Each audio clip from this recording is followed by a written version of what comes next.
this episode, we turn to one of the most practical ideas in auditing and cybersecurity: controls. New learners often hear that word constantly and still feel unsure about what it really means, because a control can be a policy, a lock, a review step, a software setting, or even a habit built into daily work. The common thread is simple. A control is something put in place to reduce risk, guide behavior, prevent mistakes, detect problems, or help an organization recover when something goes wrong. That makes controls important not only for auditors, but for anyone trying to understand how organizations protect money, systems, data, operations, and trust. As the topic unfolds, it helps to remember that controls do not exist to create paperwork or slow people down for no reason. They exist because organizations need reliable ways to keep important processes working as intended, even when people are busy, careless, rushed, or facing unexpected pressure. Before we continue, a quick note. This audio course is a companion to our course companion books. The first book is about the exam and provides detailed information on how to pass it best. The second book is a Kindle-only ebook that contains 1,000 flashcards that can be used on your mobile device or Kindle. Check them both out at cyberauthor.me in the Bare Metal Study Guide series. A strong starting point is understanding that controls are always tied to an objective. An organization wants payroll processed accurately, customer information protected appropriately, system changes approved before deployment, or inventory records matched to what is actually on hand. Without an objective, a control becomes little more than a ritual, and rituals are dangerous because they can continue for years without anyone asking whether they still help. Auditors pay close attention to this connection between control and objective because a control that is working perfectly may still be the wrong control for the risk it is supposed to address. For example, a company may require employees to change a password frequently, but if it has weak access approvals and poor account cleanup, the real problem may lie elsewhere. That is why good auditing does not begin with asking whether controls exist. It begins with asking what the business is trying to achieve, what could interfere with that outcome, and whether the selected controls make sense for the actual risk and operating environment. Controls are often grouped by purpose, and this is one of the first classifications beginners should understand because it helps make a crowded topic easier to organize.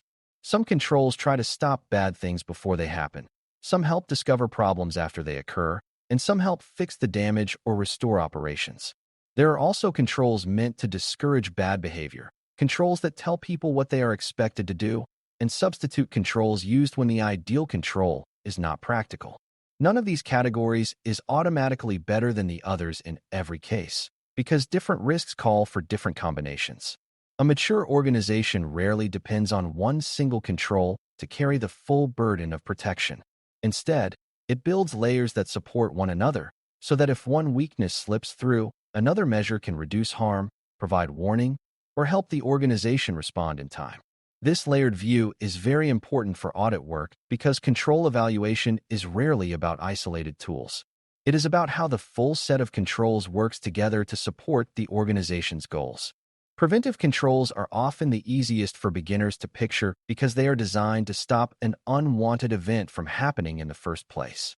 A locked door to a server room, a required approval before a system change, separation of duties in a payment process, or a rule that blocks unauthorized software installation are all familiar examples of prevention. Their value is obvious because if the bad event never occurs, the organization avoids loss, disruption, and cleanup effort. At the same time, preventive controls are not magical, and that is an important lesson for students. A control that prevents one kind of problem may create friction elsewhere, and a control that looks strong on paper may be bypassed in practice if it slows work too much or if people do not understand why it matters. From an audit perspective, preventive controls must be examined not only for existence, but also for design, appropriateness, and real-world use. A beautifully written approval rule is not very strong if everyone routinely signs off without review. Detective controls serve a different purpose, and they matter because prevention is never perfect. Organizations need ways to notice that something has gone wrong, is starting to go wrong, or may have been going wrong for some time without anyone realizing it. Reconciliations, log reviews, exception reports, inventory counts, supervisory reviews, and alerts for unusual activity are classic examples of detective controls. These measures do not stop the original problem, but they can dramatically limit harm by allowing the organization to respond faster.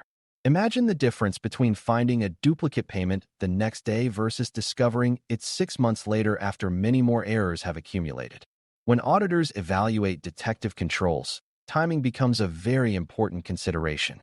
A detective control that works only once a quarter may be far less useful for a fast-moving process than one that operates daily, and a report that no one reviews is not really functioning as a control at all, even if the system generates it faithfully every week. Corrective controls come into focus after a problem has already happened, and they are sometimes overlooked by beginners because people naturally focus first on keeping trouble out. In reality, mature organizations understand that some failures will occur, which means they need ways to contain damage, restore normal operations, and reduce the chance of repeated mistakes. Restoring data from backup, revoking inappropriate access, fixing a flawed configuration, reprocessing failed transactions, and updating procedures after an incident are all forms of corrective action. These controls matter because resilience is part of control strength. An organization that cannot recover effectively may suffer serious losses even if its preventive and detective measures are reasonably good. Auditors therefore consider whether corrective measures are timely, realistic, and connected to the original risk. It is not enough to say that backups exist or that incidents are reviewed. The audit question is whether those steps actually help the organization resume operations accurately and safely, with lessons learned feeding back into better control design going forward. Beyond those three familiar categories, learners should also understand deterrent, directive, and compensating controls, because these ideas appear often in both audit thinking and exam questions. A deterrent control is meant to discourage unwanted behavior by making people think twice before acting improperly. Visible monitoring, clear sanctions for misuse, and strong supervisory presence can all influence behavior even if they do not physically block an action. A directive control tells people what they are supposed to do, which is why policies, standards, procedures, and training matter so much. They create expectations and establish the desired path, helping people act consistently rather than improvising every decision. A compensating control is especially important in the real world because organizations cannot always implement the ideal control. If a small department cannot fully separate two responsibilities because staffing is limited, a detailed supervisory review may partially offset that weakness. Auditors have to judge whether the substitute truly reduces risk enough or merely gives comfort without solving the underlying problem. Another useful way to classify controls is by their nature, especially whether they are administrative, technical, or physical. Administrative controls are the rules, structures, and management actions that shape how work is performed. Hiring practices, background checks, policies, training, approval requirements, and formal review processes all fit here because they guide human behavior and organizational discipline. Technical controls use technology to enforce or support security and reliability, such as access restrictions, automated validations, system logging, or configuration settings that limit risky behavior. Physical controls protect people, equipment, and facilities through measures like locks, badges, barriers, surveillance, lighting, and environmental safeguards. Beginners sometimes assume technical measures are always stronger because they seem more modern or objective, but that is a misunderstanding. Physical access to equipment can defeat many technical protections, and weak administrative oversight can cause technical settings to be misused, ignored, or poorly maintained. Auditors therefore look at the balance among these control types rather than treating any single category as sufficient by itself. Manual and automated controls add another layer of understanding, and this distinction matters greatly in audit work because the strengths and weaknesses are different. Manual controls rely on human action, such as a manager reviewing a report, a clerk matching an invoice to a purchase order, or a supervisor confirming that a termination request led to account removal. Automated controls are performed by systems according to predefined rules, such as blocking invalid data entries, requiring required fields, restricting access based on user role, or rejecting transactions that exceed set limits. Manual controls can bring judgment and flexibility, which is useful when context matters or when unusual cases require thought. Automated controls can operate consistently, quickly, and at scale, which makes them valuable for high-volume processes. The weakness of manual controls is that people get tired, distracted, rushed, or inconsistent. The weakness of automated controls is that they may execute the wrong logic very efficiently if the underlying rule is flawed. Auditors need to understand both types so they can evaluate whether the process depends too heavily on human memory or, on the other hand, assumes a system rule is sound without verifying its design. Many important processes actually depend on a blend of manual and automated controls, and that is where audit judgment becomes especially important. A financial transaction might pass through automated edit checks, system-enforced approval steps, scheduled exception reporting, and then a human review of unusual items before final posting. Each piece contributes something different, and the process may fail if one layer is weak, delayed, or misunderstood. Beginners sometimes look for a single hero control that solves everything, but real organizations usually depend on linked activities spread across people, systems, and time. That means an auditor cannot stop at confirming that a control exists somewhere in the workflow. The auditor must understand handoffs, dependencies, and the possibility that a control's output is ignored or misinterpreted by the next person in the chain. A system may correctly generate an alert, for example, but if no one owns the follow-up or if the alert arrives too late to matter, the overall control process remains weak despite having technically correct components. A very important audit concept is the difference between general controls and application controls. General controls support the broader environment in which systems operate, including access administration, change management, backup practices, job scheduling, system maintenance, and other foundational processes that affect many applications at once. Application controls are more focused and relate to specific processing within a particular business system, such as checks that ensure required data is entered, calculations are performed correctly, totals balance, or only valid transactions are accepted. This distinction matters because weak general controls can undermine trust in application controls. If change management is poor, for example, an application rule may be altered without proper review, which means the control may no longer work as intended even though the screen still looks familiar to users. Auditors therefore often assess the surrounding environment first because broad weaknesses can affect many systems at the same time. Understanding this relationship helps beginners see why audit work is not just about individual screens or settings, but about the larger conditions that support reliable processing.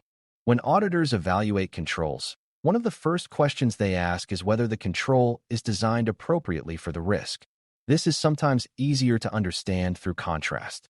A control may be active and consistently performed, but if it addresses a minor issue while a major exposure remains open, then the design is not really adequate. Design evaluation considers whether the control objective is clear, whether the control would reasonably prevent or detect the problem it targets, whether responsibilities are defined, and whether the control operates at the right time in the process. Timing matters a lot because a control applied too late may have little practical value. So does precision. A broad monthly review may not be strong enough to catch a daily high-risk activity. Auditors also think about whether the control can be bypassed, whether management override is possible, and whether the control depends on assumptions that are no longer true in the current environment. After design comes operating effectiveness, which means asking whether the control actually works in practice over time. This is where evidence becomes essential. Policies may describe a process beautifully, but auditors want to see proof that approvals occurred, reviews were performed, exceptions were investigated, access was removed when staff left, and changes were tested before deployment. Depending on the control, evidence may include logs, signed approvals, workflow records, reconciliations, screenshots, reports, or observation of the process as it happens. Auditors may also perform walkthroughs to understand the process from beginning to end and see whether the documented control matches daily reality. Sampling often becomes necessary because reviewing every instance may be impractical, but sampling only helps if the auditor understands what population is being tested and what conclusion the sample can reasonably support. A small number of clean examples does not automatically prove a control is strong if the process is irregular, poorly defined, or known to have frequent exceptions. Audit consideration also includes thinking carefully about who performs the control and whether that person has the independence, authority, and competence needed for it to matter. A review is much stronger when done by someone who understands the process, has time to examine unusual items, and is separate enough from the original activity to notice problems objectively. If the same person creates, approves, and reconciles a transaction, the control structure may look efficient but carries obvious risk because error or abuse can pass without challenge. This is why separation of duties remains such a core audit theme. Even when full separation is not possible, auditors look for alternative oversight that adds meaningful scrutiny. They also pay attention to frequency, escalation, documentation quality, and how exceptions are handled. A control that identifies problems but allows them to repeat month after month without corrective action is sending a warning that the process may be formally present yet substantively weak. One of the most common beginner mistakes is assuming that more controls automatically mean better control. In reality, too many overlapping or poorly coordinated controls can create confusion, slow work, and hide accountability because no one is sure which step truly matters. Another mistake is trusting control language without checking behavior. Organizations may speak confidently about approvals, reviews, reconciliations, and monitoring, while staff members quietly rely on shortcuts that exist because deadlines are tight or procedures are cumbersome. Auditors should also be alert to control fatigue, where people continue performing a task mechanically without understanding its purpose, which increases the chance that warning signs will be missed. Technology can create a similar problem when teams assume an automated control must be correct because a system is involved.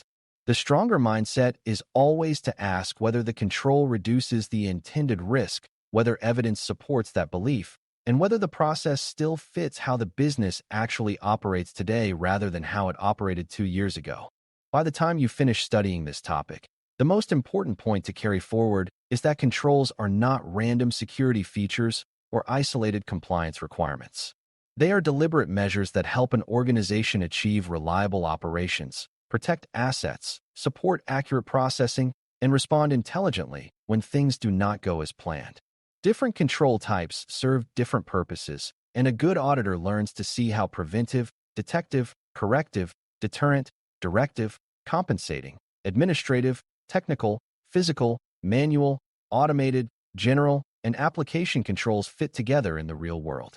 The audit lens then asks a deeper set of questions about design, operation, evidence, ownership, timing, and alignment with business risk.